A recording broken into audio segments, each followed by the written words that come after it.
Quer dizer que a partir dos 30 anos, todo mundo já deve começar a pensar... Aliás, as finanças pessoais, você deve começar a tratar dela desde criança.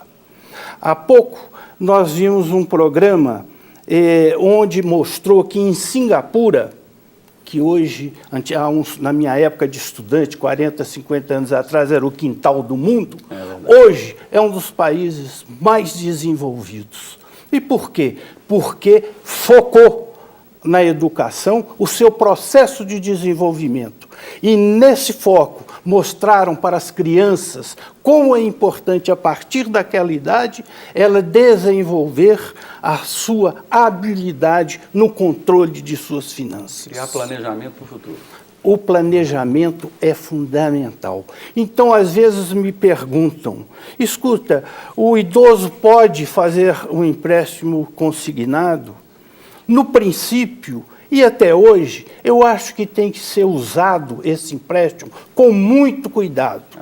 E se você não fizer um planejamento para o pagamento daquilo que virá lá na frente, que você não tem condições de argumentar, porque já vem descontado no seu salário, você vai passar até fome. Essa é a verdade. Esse também é um dos maiores problemas. Esse é um dos maiores problemas. É o desconto que já foi feito por algum empréstimo que ele já entrou. Exatamente. Então, você tem diversos desafios para esse extrato da população que, infelizmente, está muito desamparado. Apesar de todo o esforço do governo no sentido de melhorar as condições desse extrato, ainda falta muito, mas ainda falta Está faltando muito. Nos CRAS aí um curso de finanças. Falta em todo lugar. Já existe a proclamação, até nacional, da necessidade dessa educação para crianças, para jovens, mas, infelizmente, como quase tudo nesse país, não sai do papel. Né? As intenções, quando elas são escritas, são fáceis, mas na hora de implementá-las, você já tem tantas dificuldades. Uma das maiores críticas que a gente fala aqui, às vezes, em questão de governo, é a falta de planejamento. A gente acaba vendo algumas pessoas, alguns convidados que vêm falando e falam assim, o Brasil tem um problema. Ele não planeja, ele apaga fogo. Pois é. Mas então nós estamos sempre correndo atrás de resolver problemas que foram efeitos e não a causa. É evidente. Então, quando a gente fala, como você acabou de falar aí, se você pesquisar lá para trás, por que isso está acontecendo? Você vai ver que acontece porque nós não temos educação. Se nós não temos educação, nós não temos conhecimento. Se nós não temos conhecimento, a nossa cultura é diluída. Então, quando você pega, por exemplo, o ano passado, lá em Paris, aquela catedral de Notre Dame, fez 850 anos de construção. 350 anos de lambuja para o Brasil. Aí disse o seguinte, o Brasil é um país muito novo. Isso não é desculpa. Ele é mais novo, mas ele tem experiência dos mais velhos, para poder, nessa experiência, fazer tudo para que a sua estrutura de educação, de desenvolvimento seja mudada. Sem dúvida nenhuma. Nós estamos num caminhar e há uma grande realidade que eu vejo hoje é o seguinte, eu trabalhei vários anos com organizações de alfabetização de adultos e, infelizmente, a grande maioria das pessoas que ainda não tiveram a chance de serem alfabetizadas estão nessa faixa aí de 45 anos para cima. Então, assim, nos CRAS e essas regiões, realmente, a pessoa hoje, para falar em planejamento, se muitos deles ainda não aprenderam nem a ler e escrever. Não tenha dúvida. Como é que você tem direito se você não é minimamente alfabetizado? Como é que você faz uso dos seus direitos se você não tem nem conhecimento mínimo? Quando você cai no padrão, quando você cai na escala de finanças pessoais, você sabe fazer a conta. De somar e subtrair.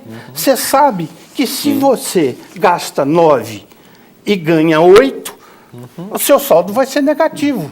Vamos aproveitar algumas participações aqui e a gente responder já aqui algumas colaborações que nós tivemos. Aqui em Betim, o Celso Gomes. Eu acho que não somos educados com os nossos idosos. Temos que melhorar. Eu achei bonita a palavra dele aqui, que ele se colocou ele próprio. Ou seja, é um problema nosso, não é simplesmente falar assim, o povo não é educado com os idosos. Ou seja, parece que nós mesmos muitas vezes entramos num ritmo de vida tão corrido e que às vezes, muitas vezes a gente esquece de mostrar um pouco mais de gentileza com os idosos, não é verdade? E aqui a Selma Maria da Silva, é uma absurda a qualidade de vida de um idoso em nosso país, quando os direitos ainda são respeitados ou não são respeitados. A Selma Maria de Belo Horizonte. E o Mário Gomes aqui de Contagem, os direitos, na minha opinião, não são respeitados. Quer dizer, os direitos existem, mas realmente não conseguem. Até por causa, nós comentamos aqui um tempo atrás, por causa da impunidade, né? Exato. É uma situação. Deixa eu perguntar aqui para o doutor Anderson. Doutor, a pessoa que entra com uma ação no INSS, né, ele vai pedir o benefício e suspende o pagamento daquilo que ele já recebe. Vamos dar um exemplo que ele tem lá um benefício lá de R$700, R$1.200, ele vai pedir uma revisão, ou então ele vai pedir uma desaposentadoria. Bom, se eu me desaposentei, quer dizer, perdi, como é que fica essa situação? Então, na verdade, existe um mito a respeito disso. Então, se você entra com uma ação judicial para desaposentação, só esclarecendo, Fernando, a desaposentação tem esse nome feio que até assusta, né, por si próprio. Parece que é uma ideia de perda. Eu vou perder minha aposentadoria. Exatamente, mas é bem o contrário, vai ganhar. Então, por questões técnicas, ela ganhou esse nome de desaposentação, mas, na verdade, é uma revisão do aposentado, ou seja, para aquele que está aposentado, mas continua trabalhando e contribuindo para o INSS. Então, é um exemplo, eu estou aposentado, né, mas continuo trabalhando, ou trabalhei por algum tempo, e durante esse tempo, ou ainda continuo efetuou outras contribuições. Exatamente. O INSS, como você colocou no início da questão, ele não reconhece esse direito. Então, o único caminho é o judicial. Então, a gente entra com uma ação judicial, justamente para rever. Enquanto a gente entra com essa ação judicial, não há a suspensão do benefício, não há perda do benefício e não tem que devolver nada do que já recebeu, porque o que você já recebeu é por direito. Ele só não consegue ganhar o retroativo, porque não tem. Não fez a revisão. Recebe o retroativo a partir da data do ajuizamento da ação. A partir de quando começou a ação, ele vai receber aquela alteração. Exatamente, até a sentença. Então, exemplo, eu entro hoje com um processo e demorou 1 ano para sair a sentença.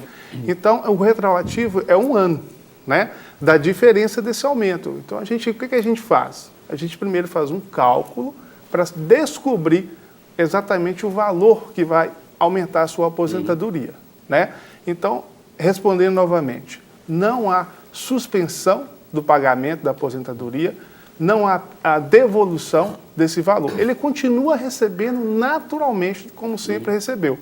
Quando a sentença sair, ou seja, o juiz conceder a nova aposentadoria ou a desaposentação, ele passa a receber o seu novo benefício ou a sua nova aposentadoria com valor reajustado. É isso que acontece. Tá? O risco não existe. Não, nenhum. O único risco ali é um mau profissional poder tentar ganhar ali em cima da pessoa. Diminuiu minha aposentadoria porque eu ainda tive que pagar tanto para o profissional da área. Esse que é o único risco. Aí já tem que negociar logo. Exatamente. Mas em via de regra, né? É benefício a mais. Sim, é sempre a mais. É bastante. E a decisão já está pacificada no Superior Tribunal de Justiça, aqui em Brasília, né? Ele já pacificou esse entendimento. Então, não há risco para o aposentado ajuizar essa ação. Infelizmente, o único caminho para ele, né, fazer a sua revisão é o judicial. Não existe outro caminho. O risco que ele está tendo, na verdade, é dele ainda não ter acordado para isso. Exatamente. Quer dizer, ele está passando mês, fala, não, eu vou ano que vem, eu vou olhar isso. Ele está perdendo dinheiro. Esse tempo, até a data de entrar com a ação, ele perdeu. Ele está perdendo o dinheiro. Então, né? Quanto mais rápido ele puder investigar o assunto e pedir logo um profissional para ajudá-lo, melhor. Melhor. Até porque, Fernando, existe, vamos dizer assim, corre em boca miúda, né, assim por dizer, que pode voltar o pecúlio. E o pecúlio voltando, aí a desaposentação ou a revisão da aposentadoria, ela vai perder o efeito, vai perder esse direito. Porque o pecúlio, ele foi extinto em 1994, para aqueles que não lembram ou não conhecem, o pecúlio é a contribuição daquela pessoa que aposentou e continua contribuindo, trabalhando e contribuindo. Então, quando ela desliga, ela realmente para de trabalhar, aquela contribuição a mais, ou seja, a contribuição do período que ele estava aposentado, é devolvido para ele. É devolvido com correção monetária. Mas essa devolução é muito inferior à desaposentação. Há uma revisão. Agora, uma pergunta em questão legal. Isso tem que vir, essa mudança, ou seja, esse retorno do pecúlio, pode ser para uma decisão administrativa do INSS ou tem que ser por lei? Lei. Tem que ser por lei. O Congresso tem que fazer isso? Exatamente. Então, pelo menos a gente consegue saber pelo jornal se alguma coisa está acontecendo. No outro dia vem uma decisão, pecúlio voltou. Não, tem que passar pela lei lá. Exatamente. Ano passado, a lei, tinha um projeto de lei para reconhecer a desaposentação na via administrativa, ou seja, no próprio INSS. Foi aprovada, né, no primeiro turno, mas a lei ordinária tem que ser votada 2 vezes, né, na Câmara e no Senado, e aprovou na primeira e arquivou o projeto de lei, porque é um ônus, né, muito grande para o governo, e o governo não tem interesse em reconhecer a desaposentação. Pois é, mas na hora que eles aposentar lá, eles vão ficar beleza, enquanto o povo aí fica, viu, bacana.